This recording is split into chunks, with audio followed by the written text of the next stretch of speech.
Welcome to this drum talk, and today I'm going to talk about something that's kind of dear to my heart because I think in this day and age where being a professional musician is such a hard job to have, um, I think there's a lot of I need to talk about my journey to becoming an amateur musician.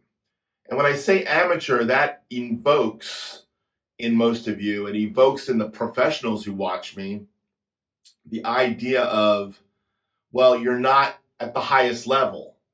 But in actuality, when I say amateur, I mean it from the true essence of the word amateur, which is the word amore, which means love. See, I think a lot of the drummers that play music today, and there's lots of drummers, be it young or old, we all start out wanting to become professional musicians. But the idea of becoming a professional musician is something that's hard to attain. And it really is for the chosen few. And being somebody that definitely could call myself a professional musician because I've been paid to play music since I was 17 years of age in my first band. And I've made enough income in music to actually claim it on my tax returns for the last 40 something years, basically says that musician as a professional is one of the things I can do. But in actuality, being a professional musician really to me is those that actually make their living from being just playing music. So I went to Google and I asked Google the question, professional versus amateur, and Google came up with an interesting answer. It said, a professional musician or artist earns a substantial portion of their income through their artistic endeavors, actively pursuing their craft as a career, while an amateur primarily creates art for personal enjoyment and does not rely on it as their primary source of income.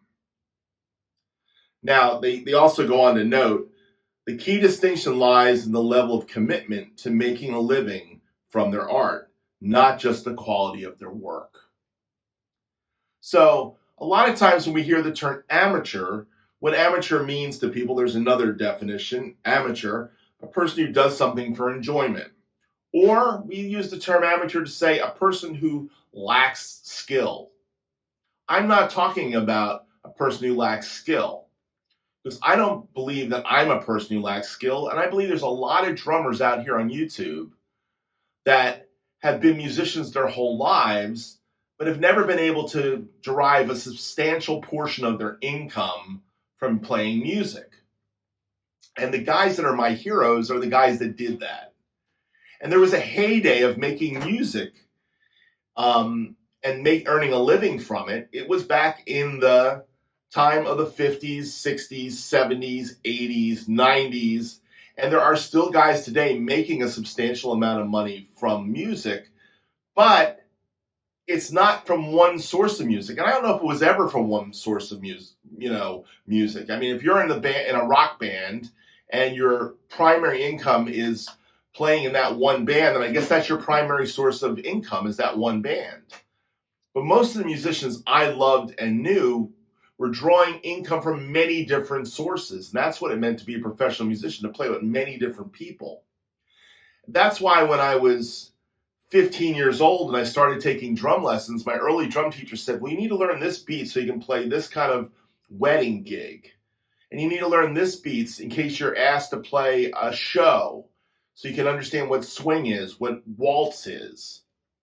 And when I was a kid, I was schooled to make money being a drummer, because most of the drummers in the 50s and 60s and 40s even were drummers that played in big bands or combos for weddings or church events, and you made a modicum of money, but it wasn't your main gig. It wasn't your day gig. Always having a day gig was part of being a musician for the majority of us. Now, I didn't consider myself amateur at that point in time because I was getting paid, so I said I'm a pro musician. So, what makes you a pro musician today? Well, today, I don't know. It's having multiple income streams and doing lots of different types of work. I have friends that are professional musicians. A good friend of mine, Dave Jones, you've heard me use his name before. His son is Zach Jones. Just came off the road with Sting. He was Sting's drummer for the last couple of years on the road. He's back in town in New York. I haven't talked to him in a while, but I plan on giving him a call soon. And he's doing some Broadway gigs. He's playing local gigs. He's doing sessions for people in town. He's making it as a working musician, driving all of his income. He's a professional. Now, why I'm talking about this today is this. I always think of myself as a professional, but I'm now changing what I think of myself as. I'm an amateur musician. Why am I an amateur musician? Because I don't care if I get paid anymore. Payment is the top number one thing of being a professional. You get paid for what you do. Now, have I got paid in the last year for doing some music? I have. Will I have to show it on my income tax? I will. Wasn't a lot, but it was a little bit. Okay? It's less and less every year because I have less and less desire to be out there trying to get my name out there to play gigs. And there's a lot of younger guys that need gigs. One of the things I realize is the church I'm at, there's younger guys playing the church. The church pays to play drums there. Now, I don't really play drums to get paid in church. I never have. But in this church, you get paid. So I took remuneration like I'm supposed to. But when I saw one of the younger guys who needs the money, he's younger than me. That's why I'm calling him younger than younger guys. He's not a kid. I see he's up there every week playing. I realize he needs the money.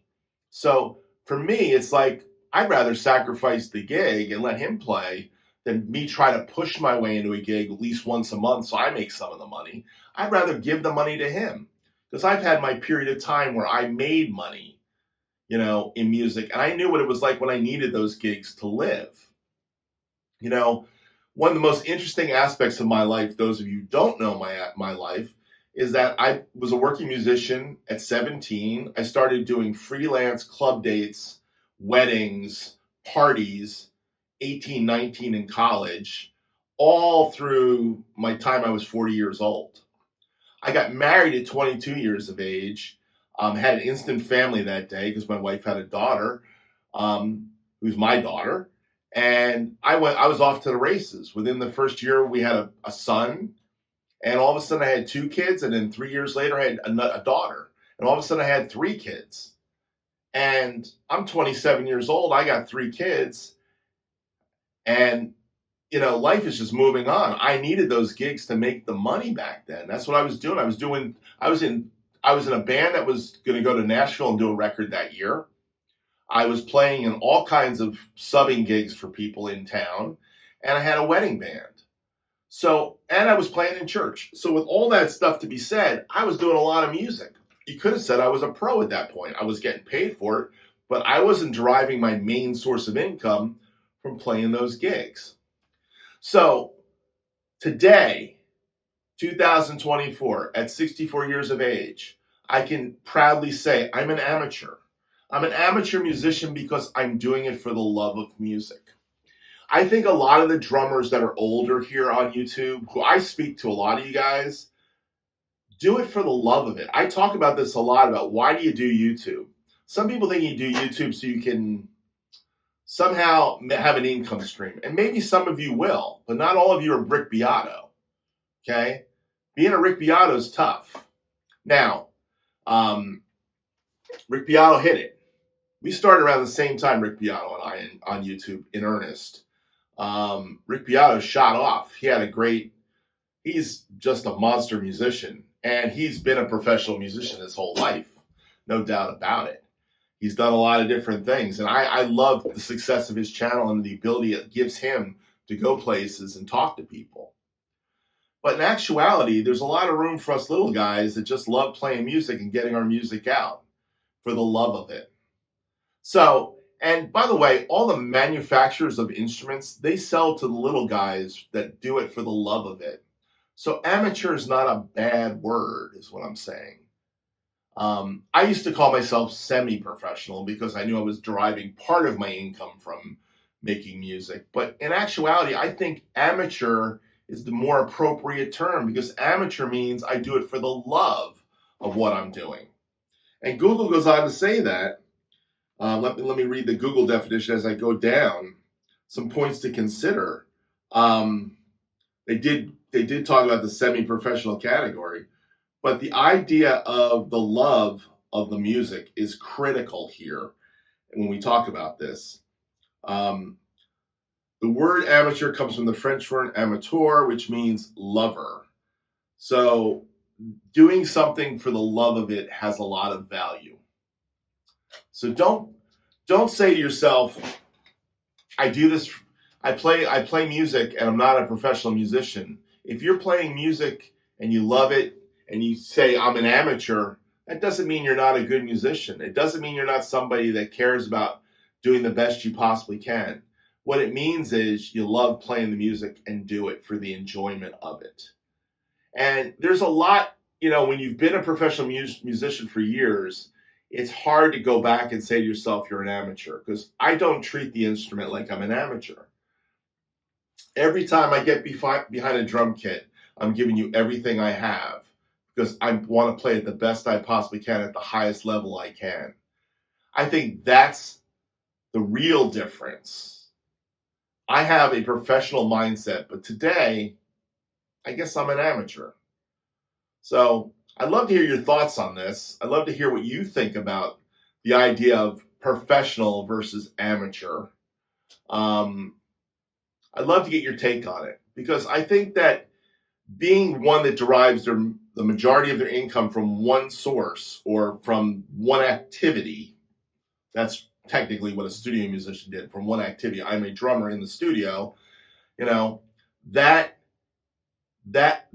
type of work today is less and less. Multiple streams has got to be what we do. We work in multiple streams, and we've got to have something that kind of fuels our life. And doing art for the sake of art, the love of art, is something that we shouldn't devalue by thinking that a word like amateur means you don't love what you do. So I guess I'm redefining the word amateur to maybe its truest sense of the meaning, in that when I say that I'm an amateur, it means I'm a lover of the art that I do. And I love sharing my art with you. So thank you for listening today. I hope this connects with some of you.